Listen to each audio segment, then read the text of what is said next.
Did you know that over 200,000 people go missing in the United States every single year? That's nearly 550 disappearances a day. Some are found alive or dead, but for thousands of families the nightmare never ends. They're left with questions that may never be answered, haunted by the chilling uncertainty of what really happened to their loved ones. Some of these cases gain national attention, making headlines, captivating the public. Others?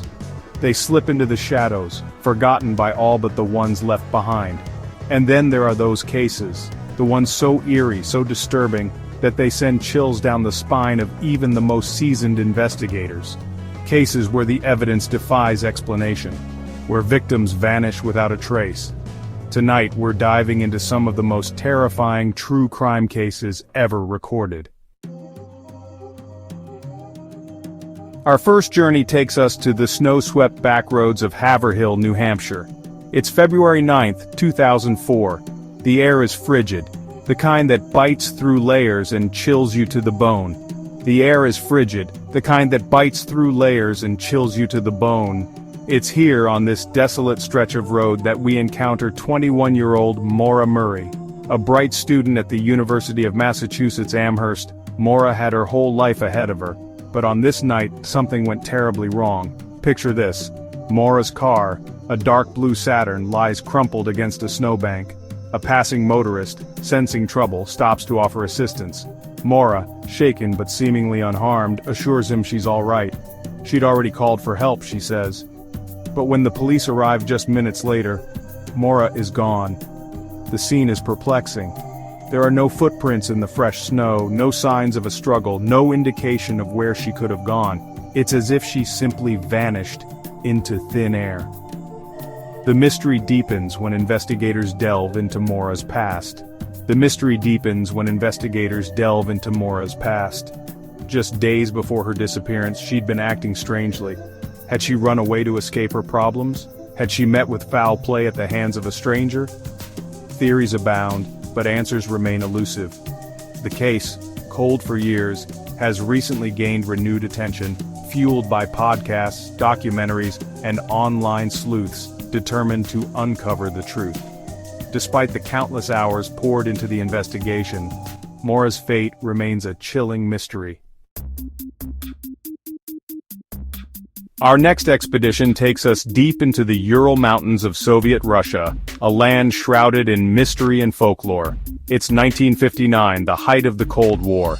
A group of 9 experienced hikers, all students or graduates of the Ural Polytechnical Institute, embark on a challenging ski trek through the Otorten Mountain.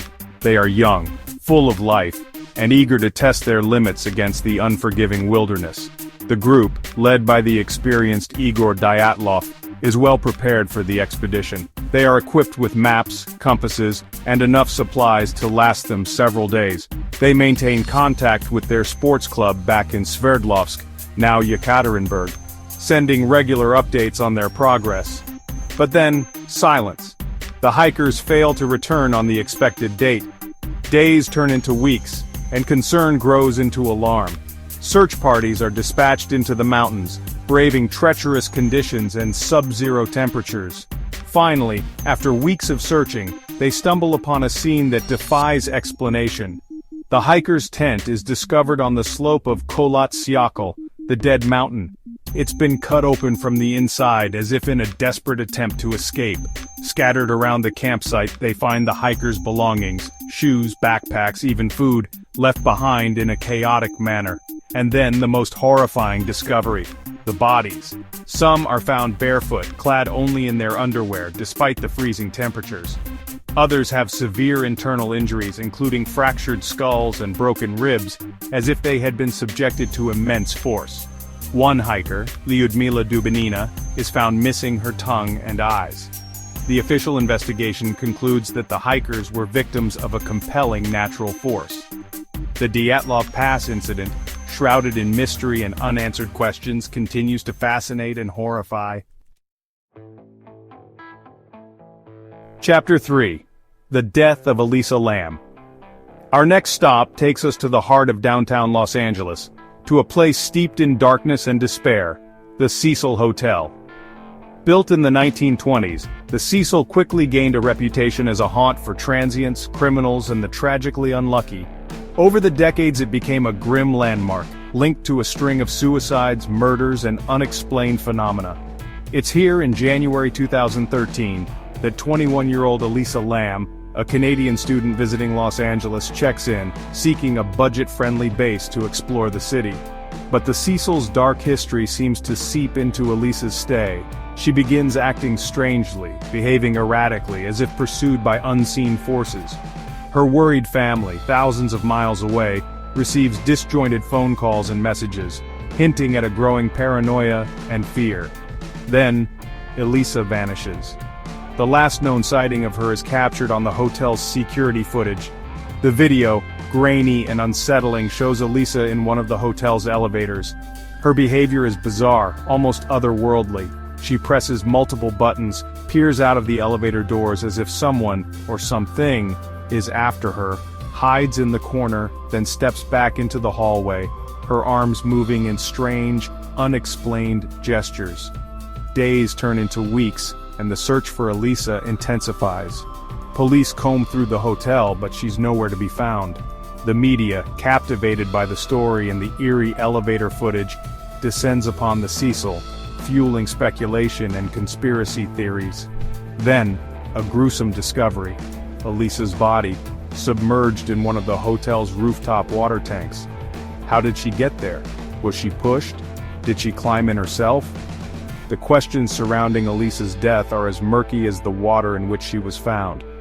The official autopsy rules her death an accidental drowning, citing bipolar disorder as a contributing factor. Chapter 4. The unsettling story of the smiley face killers. Our final descent takes us on a chilling road trip across the United States, tracing the waterways that have become silent tombs for dozens of young men. These are not cases of gang violence, drug overdoses, or random acts of brutality. These are the stories of bright, athletic, college-aged men, often described as the boy next door, who vanish without a trace, only to be found drowned in rivers and lakes, their deaths dismissed as tragic accidents. These are the stories of bright, athletic, college-aged men, often described as the boy next door who vanish without a trace, only to be found drowned in rivers and lakes, their deaths dismissed as tragic accidents. But a closer look reveals a pattern, a series of eerie similarities that have led some to believe that these are not isolated incidents, but the work of a network of organized killers, the smiley face killers. The victims, often last seen leaving a bar or party with friends, are typically intelligent, athletic young men with promising futures. They disappear without a trace, their phones going dead, their social media accounts falling silent. Days, sometimes weeks later, their bodies surface in nearby bodies of water. The official cause of death is always drowning, often attributed to alcohol consumption and accidental falls. But the families of the victims refuse to believe it. Their suspicions are further fueled by the strange clues often found near the sites where the bodies are recovered. In many cases, a chilling calling card, a smiley face, is spray-painted on a nearby bridge, wall, or sign. The unsettling story of the smiley face killers remains an open wound, a chilling reminder that even in seemingly safe environments, danger can lurk beneath the surface. Now that we've explored these terrifying cases, I want to hear from you. Which of these stories chilled you the most? Do you think any of these mysteries will ever be solved, or are some secrets meant to stay buried forever? Let me know your thoughts in the comments below.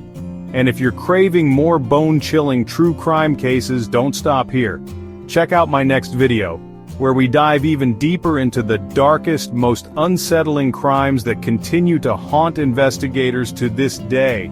Click on the screen now and let's uncover more terrifying truths together. Until next time, stay curious, stay safe, and remember, the scariest stories, they're the ones that are real.